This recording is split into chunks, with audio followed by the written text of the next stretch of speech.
صفحہ نمبر 250 یعنی پیج 250، سیرت النبی جلد اول، اور ہمارا سبجیکٹ چل رہا ہے سن 5 ہجری غزوہ مریسی، واقعہ افق و غزوہ احزاب۔ اس کا ایک وی لاگ ہم بیان کر چکے ہیں اس سے پہلے، یہ اس کا دوسرا وی لاگ ہے، سیرت النبی پیج 250۔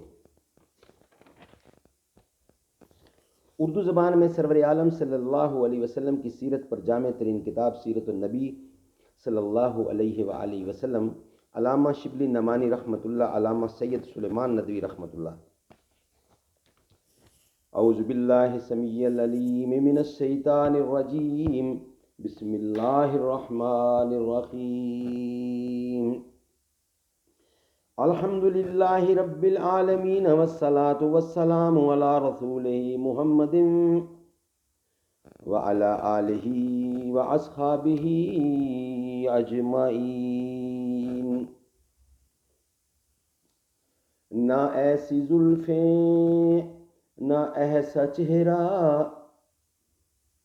نہ یوں کسی پہ شباب ہوگا، جواب ہوں گے سبھی کے لیکن نہ مصطفیٰ کا جواب ہوگا۔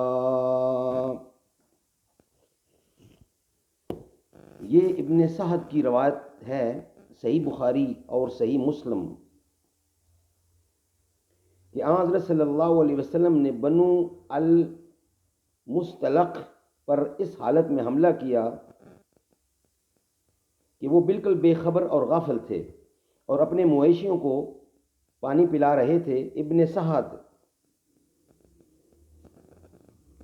نے اس روایت کو بھی نقل کیا ہے، لیکن لکھا ہے کہ پہلی روایت زیادہ صحیح ہے۔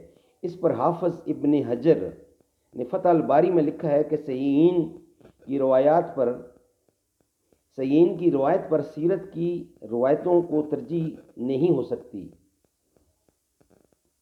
لیکن واقعہ یہ ہے کہ صحیحین کی روایت بھی اصول حدیث کی روح سے حجت نہیں ہے کہ اس روایت کا سلسلہ نافع تک پہنچ کر ختم ہو جاتا ہے، اور جنگ میں شریک ہونا تو ایک طرف، نافع نے آن حضرت صلی اللہ علیہ وسلم کو دیکھا بھی نہیں تھا، اس لیے یہ روایت اصطلاح محدثین میں منقطع ہے۔ یہ لڑائی ایک معمولی لڑائی تھی، لیکن اتفاق سے بعض شہرت پذیر واقعات ایسے پیش آئے جن کی وجہ سے اس لڑائی کا خاص عنوان قائم کیا جاتا ہے۔ اس جنگ کی ایک خصوصیت یہ ہے کہ غنیمت کے لالچ سے بہت سے منافقین بھی فوج میں داخل ہو گئے تھے۔ یہ بدِ باطن ہر موقع پر فتنہ گری کی کوشش کرتے تھے۔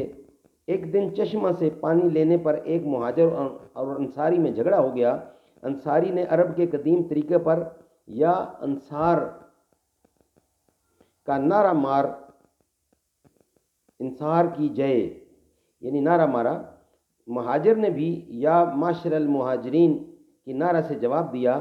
نعرے سن کر قریش و انصار نے تلواریں کھینچ لیں اور قریب تھا کہ جنگ چھڑ جائے، لیکن چند لوگوں کے بیچ بچاؤ کی وجہ سے بچت ہو گئی۔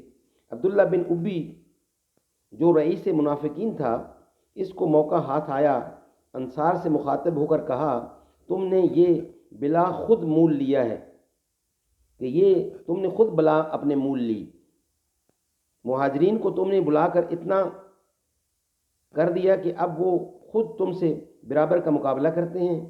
وقت اب بھی ہاتھ سے نہیں گیا، تم دستگیری سے ہاتھ اٹھا لو تو وہ خود یہاں سے نکل جائیں گے۔ یہ واقعہ لوگوں نے حضرت صلی اللہ علیہ وسلم سے آ کر کہا۔ حضرت عمر رضی اللہ بھی موجود تھے، غصے سے بے تاب ہو گئے اور عرض کی کہ کسی کو ارشاد ہو اس منافق کی گردن اڑا دے۔ آپ نے فرمایا کہ کیا تم یہ چرچا پسند کرتے ہو کہ محمد صلی اللہ علیہ وسلم اپنے ساتھ والوں کو قتل کر دیا کرتے ہیں؟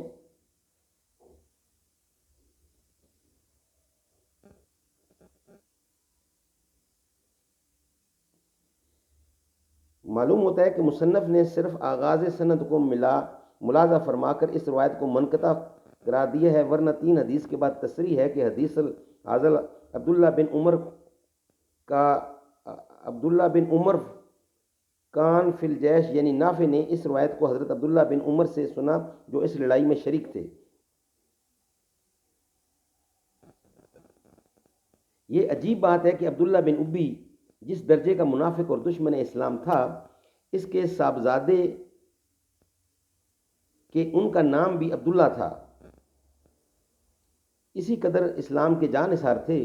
حضرت صلی اللہ علیہ وسلم کی ناراضی کی بنا پر یہ خبر پھیل گئی تھی کہ آپ عبداللہ بن ابی کے قتل کا حکم دینے والے ہیں۔ یہ سن کر وہ خدمت اقدس میں حاضر ہوئے اور عرض کی کہ دنیا جانتی ہے کہ میں باپ کا کس قدر خدمت گزار ہوں، لیکن اگر یہ مرضی ہے تو مجھ ہی کو حکم دو میں ابھی اس کا سر کاٹ لاتا ہوں۔ ایسا نہ ہو کہ آپ کسی اور کو حکم دیں اور میں غیرت و محبت کے جوش میں آ کر قاتل کو قتل کر دوں۔ آپ نے اطمینان دلایا کہ قتل کی بجائے میں اس پر مہربانی کروں گا۔ یہ ارشاد اس طرح پورا ہوا کہ جب وہ مرا تو کفن کے لیے آپ نے خود پہراہن مبارک عنایت فرما کر جنازہ کی نماز پڑھائی۔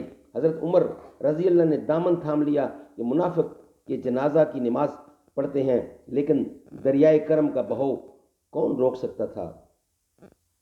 اللہ تعالی ہمیں عمل کرنے کی توفیق عطا فرمائے۔